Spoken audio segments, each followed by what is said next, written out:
इस तस्वीर को देखिए। यहां भारतीय जनता पार्टी के नेता चीनी कम्युनिस्ट पार्टी के नेताओं से मुलाकात कर रहे हैं। जी हां, चाइनीज कम्युनिस्ट पार्टी के नेताओं के साथ। अब कोई देशद्रोह की आवाज नहीं सुनेंगे आप, कोई अर्बन नक्सल की आवाज नहीं सुनेंगे, कोई माओवादी की आवाज नहीं सुनेंगे, कोई गोदी मीडिया का गुर्गा भारतीय जनता पार्टी को देशद्रोही नहीं कहेगा। मगर राहुल गांधी अगर चाइनीज ऑफिशियल्स के साथ मुलाकात कर लेते हैं तो भारतीय जनता पार्टी से लेके इनके जो पालतू गुर्गे हैं गोदी मीडिया के, वो लोग कितना दुष्प्रचार चलाते हैं। और यहां पर भारतीय जनता पार्टी के नेता न सिर्फ मुलाकात कर रहे हैं, बल्कि इस मुलाकात के बाद जैसा कि आप देख सकते हैं ट्वीट भी कर रहे हैं। ऐतिहासिक मुलाकात हुई चाइनीज कम्युनिस्ट पार्टी के नेताओं के साथ। मैं एक बात स्पष्ट कर दूं, किसी पॉलिटिकल पार्टी के नेताओं के साथ मुलाकात करना कोई गुनाह नहीं है, मगर दोहरे मापदंड नहीं हो सकते। अगर दूसरी पॉलिटिकल पार्टी, आपका विपक्ष अगर मुलाकात करे तो वो देशद्रोह हो जाता है। चाइना के नाम पर आपने कई संस्थाओं को बर्बाद कर दिया, कई लोगों पर देशद्रोह तक के आरोप लगाए, उन्हें टारगेट किया। मगर यहां Bharatiya Janata party Chinese communist party से मुलाकात कर रही है। वो चाइना जिसने गालवान घाटी में हमारे 21 जवानों को शहीद कर दिया, वो चाइना जिसने ऑपरेशन सिंदूर में पाकिस्तान का साथ दिया, उसके साथ आप मुलाकात कर रहे हैं और यहां पर कोई तर्क नहीं है। मैं आपसे सवाल पूछना चाहता हूं, ये कैसे होता है बताइए। क्योंकि होता क्या है दोस्तों, जब ट्रंप की दूसरी पारी शुरू होती है तब ये गोदी मीडिया क्या कहता है कि ट्रंप और मोदी की दोस्ती, इसमें तो बिजली कड़कती है, चीन के राष्ट्रपति शी जिनपिंग जलन से मर जाएंगे। अब इन्होंने अपना बाप बदल लिया है। कुछ दिनों पहले जो डोनाल्ड ट्रंप इस गोदी मीडिया का बाप था, अब शी जिनपिंग इनका बाप हो गया है।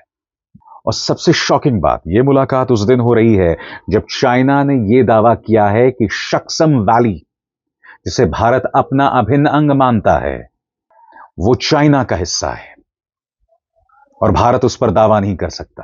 और सबसे बड़ी बात, जिस तरह से खुल के चाइनीज कम्युनिस्ट पार्टी के नेताओं के साथ गलबहियां हो रही हैं, ये खीसे निपोर रहे हैं, यानी मुस्कुरा रहे हैं, हंस रहे हैं, इससे पता चलता है कि हमारी विदेश नीति में कितने झोल हैं, कोई कंसिस्टेंसी नहीं है।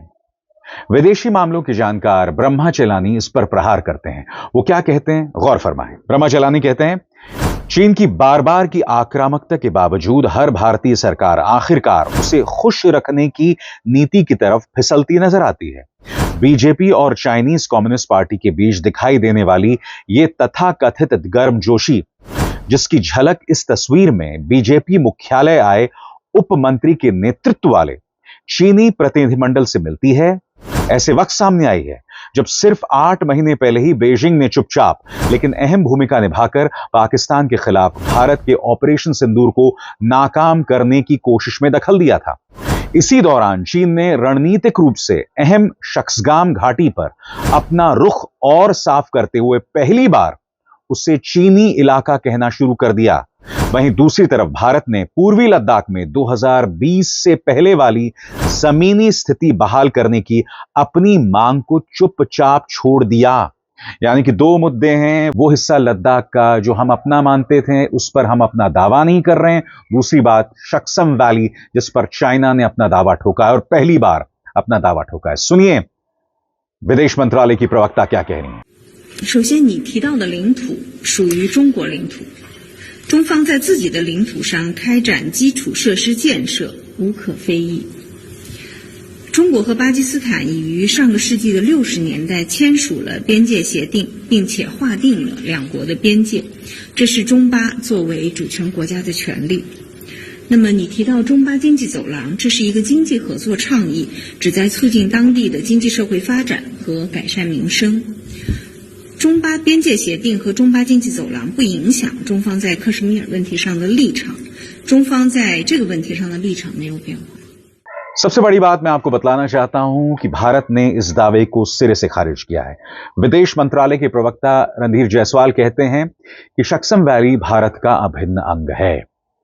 मगर ये पूरा मामला क्या है, इसकी जड़ें 1963 में है। ऐसा नहीं है कि सक्सम वैली जो है वो भारतीय कश्मीर का हिस्सा है या भारतीय लद्दाख का हिस्सा है, नहीं।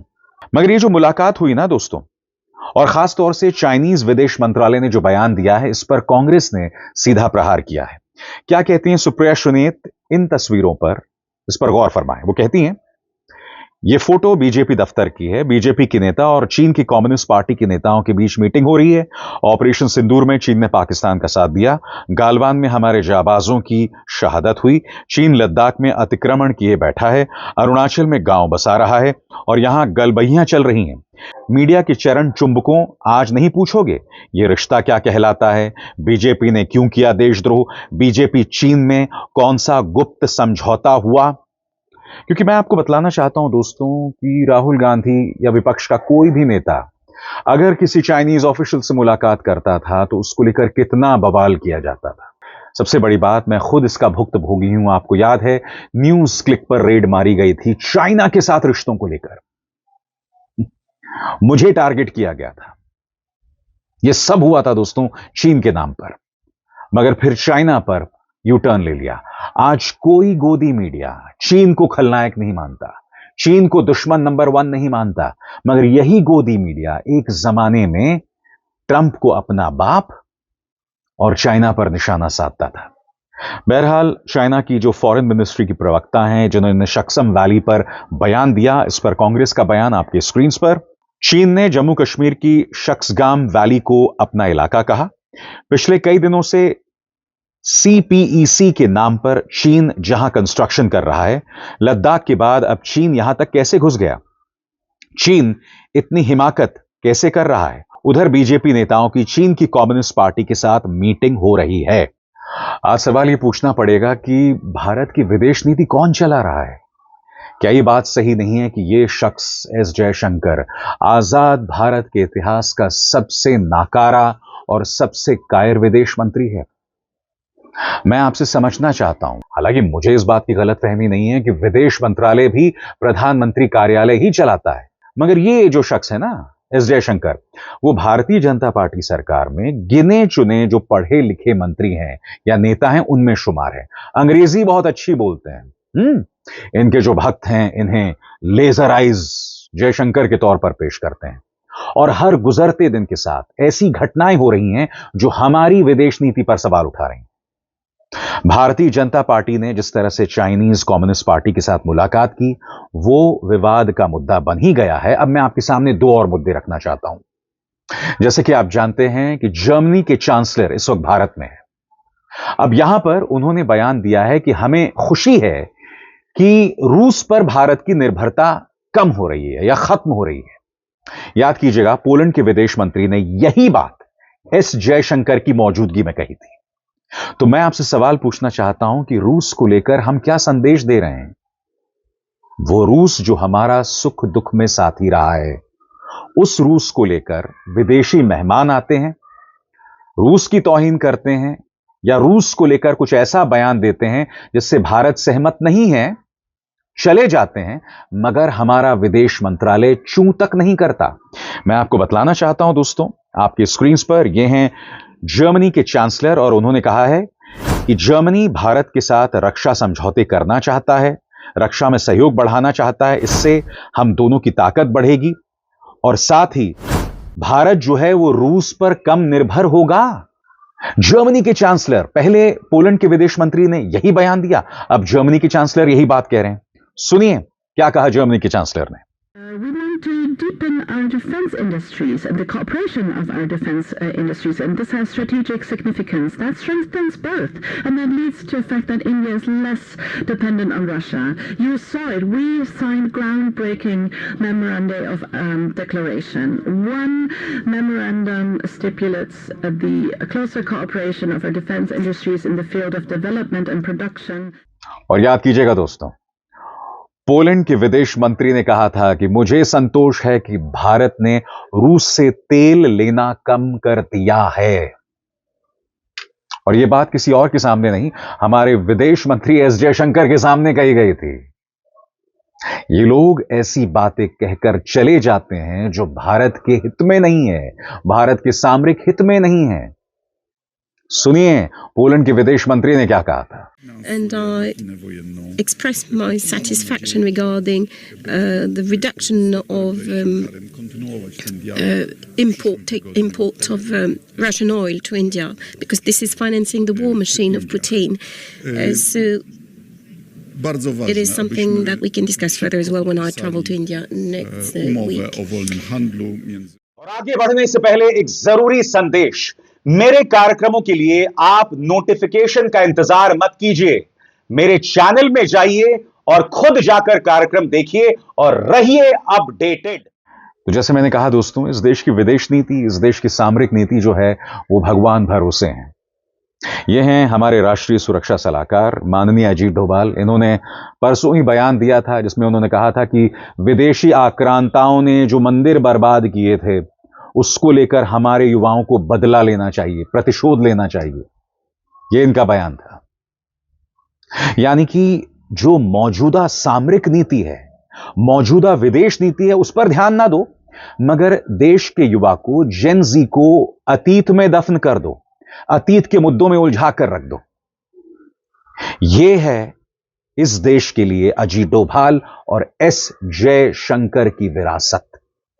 क्योंकि देखिए, विदेश नीति पर मैं अपने प्रधानमंत्री को तो कुछ कहते सुनता नहीं हूं, तो मैं मान के चल रहा हूं कि विदेश नीति में शायद प्रधानमंत्री का कोई दखल ना हो।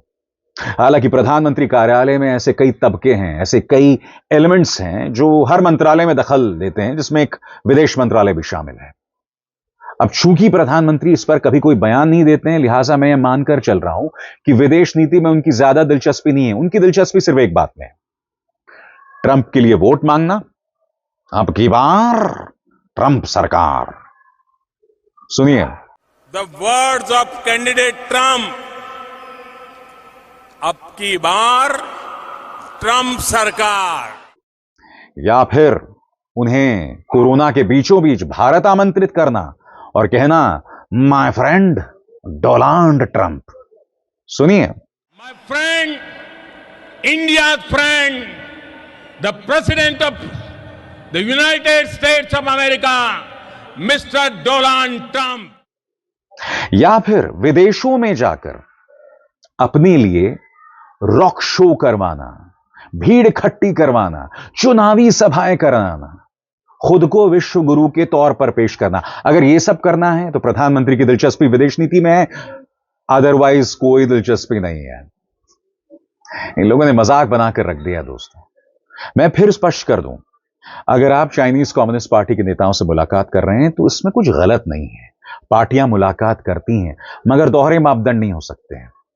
आपके पास कोई प्रमाण नहीं है कि राहुल गांधी चीन के साथ कुछ सांठगांठ कर रहे हैं। अलबत्ता आपको यह सवाल पूछना चाहिए कि प्रधानमंत्री बनने से पहले आफ्टर ऑल या आखिरकार क्यों नरेंद्र मोदी गुजरात के मुख्यमंत्री रहते हुए करीब 1 दर्जन बार चाइना गए थे।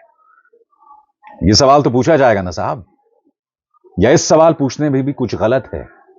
क्योंकि देखिए, 1 या 2 बार जाना ठीक है, मगर 1 दर्जन बार नरेंद्र मोदी गए थे चाइना। और फिर वही नरेंद्र मोदी जब हमारे 21 जवान शहीद होते हैं तो क्या बयान देते हैं, ना कोई भारत में आया है, ना किसी ने कोई कब्जा किया, और आज तक उन्होंने चाइना का नाम अपने मुंह से नहीं निकाला है। उनके विदेश मंत्री से मुलाकात कर लेते हैं, शंघाई पहुंच जाते हैं SCO की बैठक में शिरकत करने। वो चीन जिसने चंद महीनों पहले पाकिस्तान का खुलकर साथ दिया था ऑपरेशन सिंदूर में। भारतीय जनता पार्टी, शर्म आती है तुम्हें? शर्म आती है तुम्हें? दूसरों को देशद्रोही कहना बंद करो और अपने गिरबान में झांको।